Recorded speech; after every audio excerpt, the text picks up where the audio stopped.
Spice jet Bharat में 1 घंटा से अधिक समय तक हवाई जहाज के शौचालय में बंद आदमी।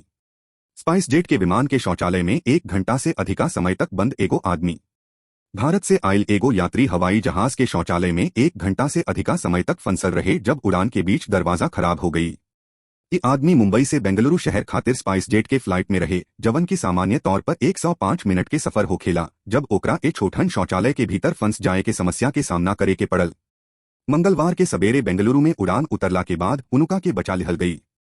स्पाइस जेट माफी मंगले बा अवोरी कहले बा कि ओकरा यात्री के भइल असुविधा पर अफसोस बा। वो कहले कि यात्रा के दौरान हमनी के चालक दल यात्री के सहायता अवोरी मार्गदर्शन देहलस। पहुंचला पर एगो इंजीनियर शौचालय के दरवाजा खोलले अवोरी यात्री के तुरंत मेडिकल सपोर्ट मिल गई। स्पाइस जेट के प्रवक्ता बीबीसी से कहले कि एयरलाइन उनुका के पूरा पैसा वापस कर दी। एयरलाइन यात्री के विवरण बतावे से मना कर दिहले बिया बाकिर एगो अखबार में खबर आयल बा कि आदमी के दिल टूट गयल बा। नाम ना बतावल एगो अधिकारी कहले कि दुखद आदमी मुंबई से बेंगलुरु खाती एगो शौचालय के भीतर उड़ गई। अवोरी चौंकावे वाला बात ई बा कि उके छोटन शौचालय के भीतर फंसल रहे। अधिकारी आगे बतवले कि बिना आदमी के मदद के फोन के जवाब देवे वाला चालक दल कई बेर दरवाजा खोले के कोशिश कईलस। एकरा बाद एगो एयर होस्टेस यात्री के एगो नोट पास करे के कोशिश कईली जवना में कहल गई कि उ चिंता मत करस सर, हमनी के पूरा कोशिश कईनी जा कि दरवाजा खोलल जाव, घबरा मत जाई। हम कुछ मिनट में उतरत बानी त कृपया कमोड़ के ढक्कन बंद करके ओकरा पर बैठ के अपना के सुरक्षित कली ही। जैसे ही मुख्य दरवाजा खुली इंजीनियर आ जाई, नोट में लिखल बतावल जाता।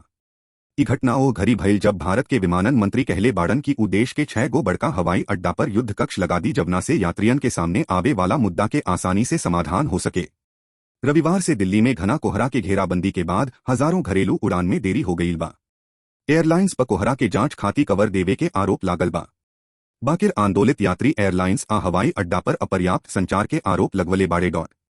घटना से हमनी के सिख मिलल की कैसे एगो छोट बात हमनी के सवारी के एगो दर्दनाक रोमांच में बदल सकेला।